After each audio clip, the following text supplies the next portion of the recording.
I was probably about 10 years old or something, just running around hacking up prostitutes with a chainsaw.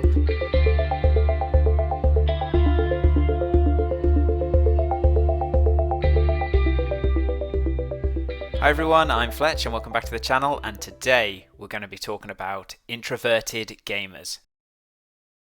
So it's come to my attention recently that I'm actually rather introverted. No way! I don't like playing online with other people. I like killing shit on my own. Is that a crime? I like to be left alone, cup of tea, go on, I'll have a sip then, and just immerse myself into the game that I am playing. So I'm essentially just Palpatine sat on the Death Star, all on his Todd, watching the rebels die. And I'm quite happy with that. I am quite happy with that. Unlimited power! Stupid. So I wanted to share with you guys my top 5 games for introverts. And this is it. Right, in at number 5, and this is the one I really struggled with because there's so many great games. But I'm going with Bloodborne.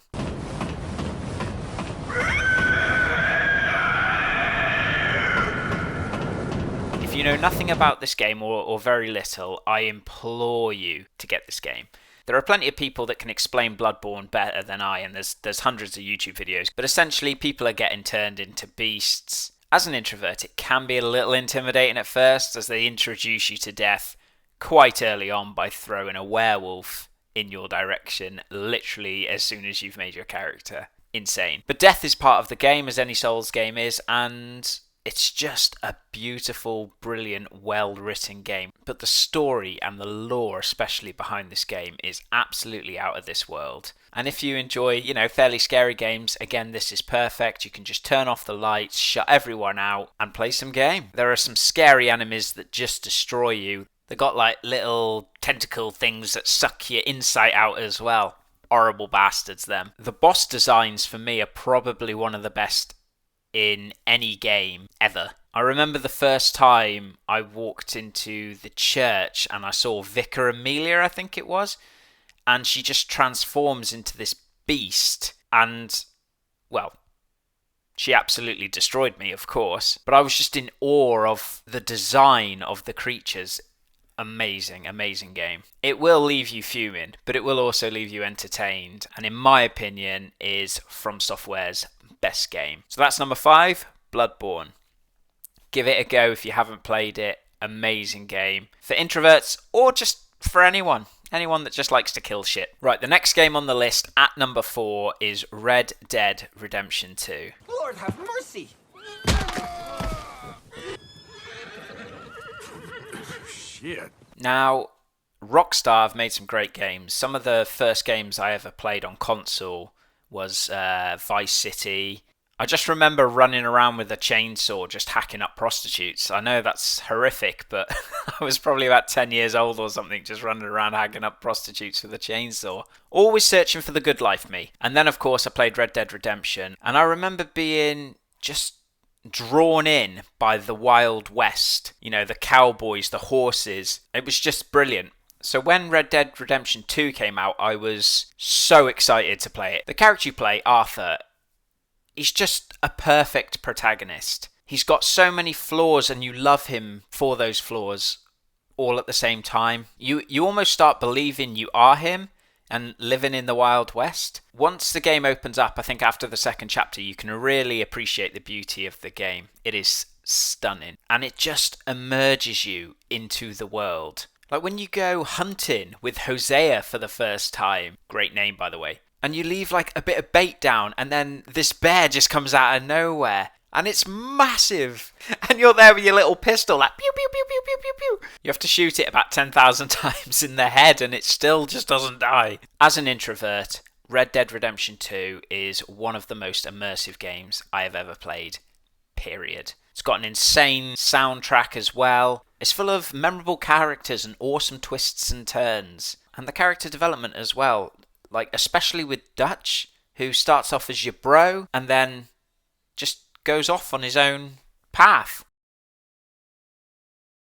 I mean, what is there not to like? You rob trains, You hunt legendary animals like that massive albino alligator. Oh my god, the size of that. Overall, Red Dead Redemption 2, everyone has to play. It's insane.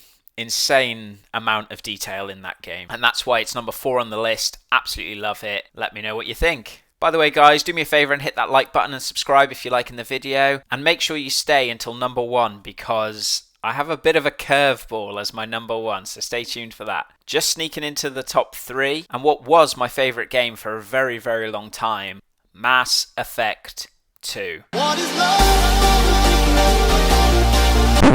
The first game was really good, but they really nailed it in the second game. The combat was spot on in the second game, and it's full of so many memorable characters like Miranda, Garrus, Miranda again, Tali, Jack, did I mention Miranda? Thane, Miranda? Grunt, Liara, Rex, Joker, Miranda, Mordin, and his crazy song. Do you remember Mordin's song? I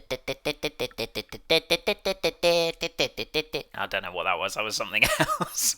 Like, the list goes on and on. And of course, the main antagonist of the game in The Elusive Man, who was as elusive as his name suggests. So they got that right. For me, Mass Effect is the best story from a game I have ever played. It's far too complicated to even explain it now. But essentially, there's a massive robot force called the Reapers that want to extinguish all organic life across the universe, and they do it in a cycle. If you want a sci-fi game to get lost in, because you truly inhabit Shepard's character, and the main characters around you are memorable and brilliant, have their flaws, have their weaknesses, but also you love them all and you love what they do. And when some of them die, I won't spoil who, it's really upsetting because they feel like your friends. You're so lost in the game that you forget they're not real. It's a brilliant game, and that's why it's number 3 on my list. So number 2 on the list, and not quite making it to the top spot, is Skyrim. Skyrim, for me, is probably the game that I put the most hours into. I remember on one of my playthroughs, I had over 600 hours on Skyrim. Those are rookie hours! You gotta get them hours up! Oh my god, when you wake up at the beginning of the game and you're in a cart, that guy's next to you and he's like, "Oh, you're finally awake, I see." And you're just like, yeah, I guess so. And then you realise you're on your way to be killed, and you're like, what have I even done? And then you somehow escape because they just throw a dragon in your general direction. Even all of that does not prepare you for what is about to come in Skyrim. You enter your first dungeon, you're running through, killing all the Draug, you're hacking them all down, you're like, oh, this is easy sound. And you walk into a room, and they just throw Shelob at you. This massive spider comes down, and it must be about 10 levels higher than you or something, I don't know, but like it can kill you in like one hit. If it hits you with the poison, it just destroys you. But then when you get through, you're like, well, that must have been it. Maybe that was just an over-leveling feature. But of course, the most memorable is just after you get to Ivarstead. I think that's how you pronounce it. Who knows? And you have to climb the 7,000 steps to High Hrothgar. Wasn't actually 7,000. Was about 700, I think. And as you're climbing up, killing the wolves, chasing the goats, they decide to throw a frost troll at you. And this thing Spartan kicks you off the edge of the mountain, essentially. That thing was like the biggest bitch in the game, honestly. Oh, God. I remember having to quick save it just before I got to that frost troll and getting my ass handed to me time and time and time again. You can sneak past it. But like, when I play, I like to kill everything. Everything in the way dies. Skyrim as well had that one massive area. Was it called Blackreach or something? You'd spend hours in there. You could spend like 60 hours. Like, the amount of time that you'd be in another game in there with no sunlight. Just running around killing shit. What were they called? The enemies? The Fallen?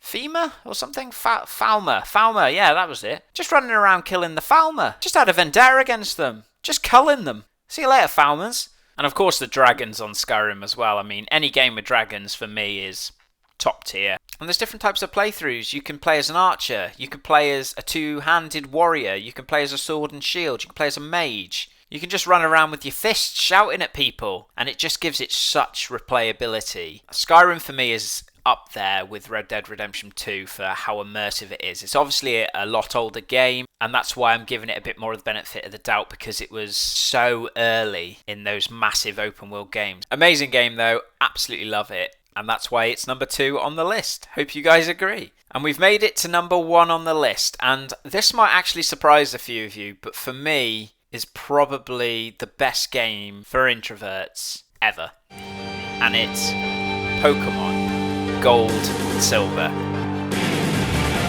I wanna be the very best, like no one ever was.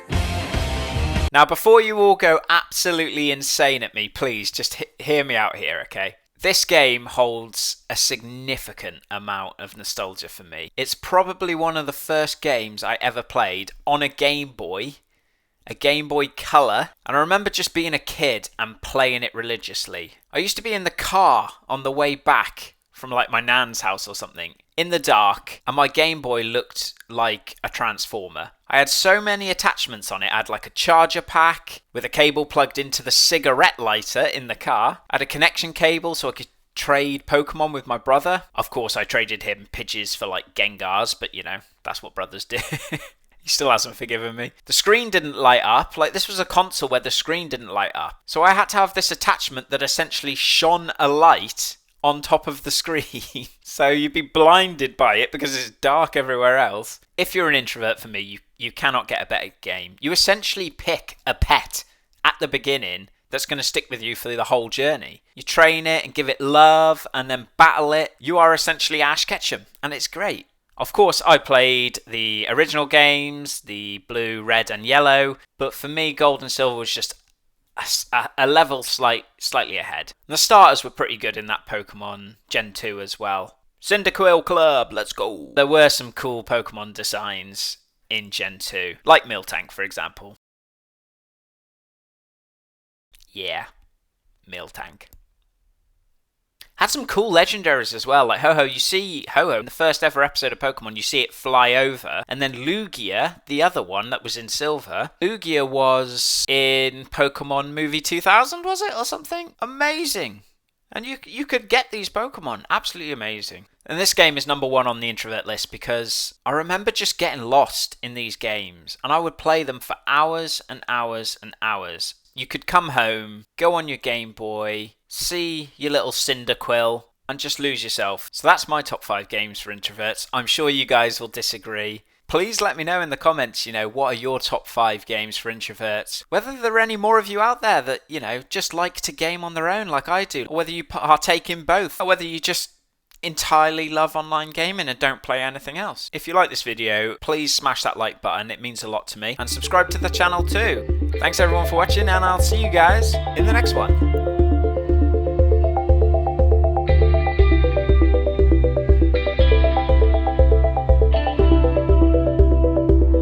I know it's my destiny.